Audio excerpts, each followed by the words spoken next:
Bonjour, mon nom est Marc-André Ferron et je vais être avec vous dans les prochaines minutes pour parler de gestion de la santé et sécurité au travail.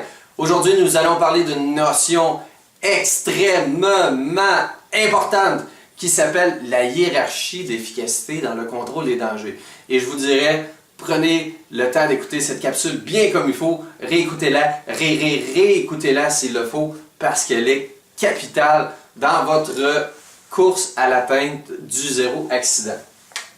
Alors, qu'est-ce que la hiérarchie d'efficacité dans le contrôle des dangers? Eh bien, la plupart des lois à travers le monde ont comme principe fondamental l'élimination à la source des risques.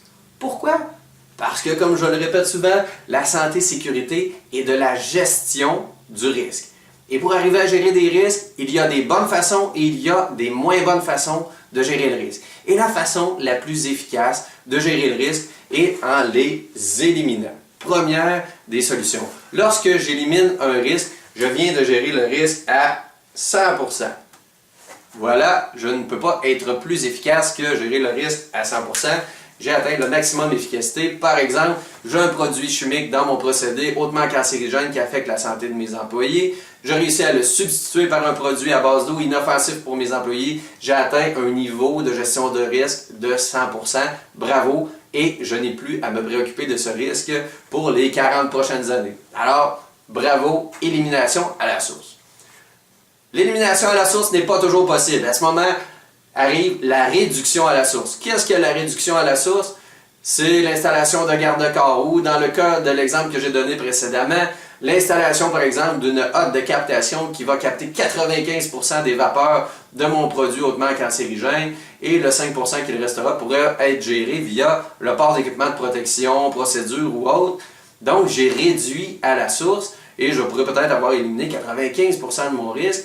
24 heures par jour, 7 jours par semaine, les garde-corps sont présents et je n'ai plus à me casser la tête avec la présence de ce risque dans le milieu de travail. À partir du moment où vous ne pouvez pas éliminer et réduire à la source, l'autre possibilité qui se présente est les mesures de gestion. D'où l'importance d'avoir des systèmes de gestion en matière de santé et sécurité. Les mesures de gestion sont la formation, les programmes d'accueil, les procédures, le port d'équipement de protection individuelle, la discipline, bref, tout ce qui touche la gestion. Il y a tellement de paramètres qu'il est absolument impossible d'arriver à gérer l'ensemble de tous ces milliers de paramètres sans système de gestion de la santé et sécurité.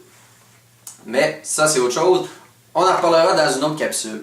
Par contre, ce qu'il faut comprendre, c'est qu'avec les procédures et les mesures de gestion, vous gardez les mains sur le volant sur comment vous voulez que les choses se déroulent. Parce qu'à partir du moment qu'on rentre des mesures de gestion en place, ce qu'il faut comprendre, c'est qu'on diminue de beaucoup l'efficacité parce que l'être humain, dans tout ce qu'il est, vient affecter l'efficacité dans le contrôle des dangers. Vous allez avoir des gens qui vont participer à des formations, des génies, des beaucoup moins brillants, des gens qui sont distraits, des inattentifs, un gars qui a été séparé d'avec sa femme dans les journées précédentes. Dans l'application de vos procédures, vous allez avoir des gestionnaires rigoureux, des plus rigoureux, des gens qui vont travailler de jour, qui ne sont pas soustraits à la même rigueur que les gens qui sont de soir ou de nuit. Bref, toute la mosaïque humaine et tous les paramètres entourant l'être humain viennent affecter l'efficacité de vos mesures correctives relativement à la gestion de la santé et sécurité. Et finalement, le dernier maillon sur lequel vous devez travailler, c'est sur votre individu. Pourquoi?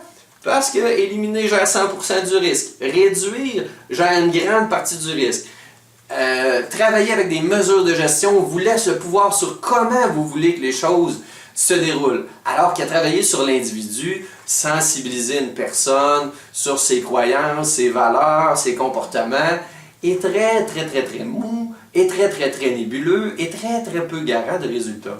Il s'agit seulement de se poser la question, avez-vous déjà essayé de changer quelqu'un? La plupart des gens qui ont vécu une séparation comprendront très bien de quoi je parle, mais on ne peut pas changer une autre personne, assurément. Et si vous l'avez déjà essayé sur un collègue, un employé, un patron, assurément, vous avez dû vous cogner le nez sur le mur et n'avez pas atteint les résultats escomptés. Par contre, impliquer les individus dans notre stratégie, et les faire participer à l'identification des risques, leur donner une part de responsabilité dans la stratégie est absolument essentiel.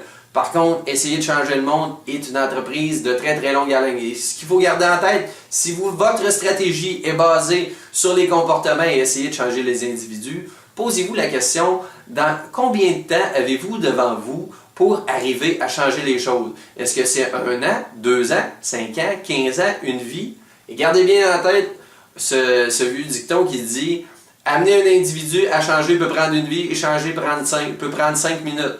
Alors, est-ce que vous avez une vie devant vous pour atteindre des performances en santé et sécurité? J'en doute très sérieusement.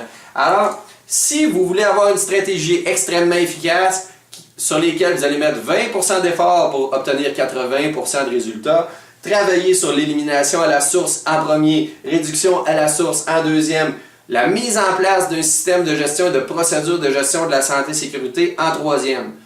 Et pour aller chercher le dernier 20% d'efficacité, vous irez travailler sur les comportements, la sensibilisation de vos employés. Et encore là, il y a des façons structurées de le faire qui vont vous donner beaucoup plus de résultats que d'autres.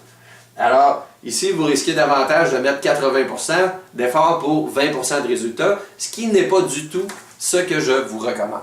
Alors, si vous désirez en savoir plus à l'intérieur d'une belle petite histoire, vous pourrez retrouver ces principes à l'intérieur de Gérer la santé et sécurité, obtenir le meilleur, prévenir le pire, disponible sur la boutique de Gestion Authentique au www.gestionauthentique.com.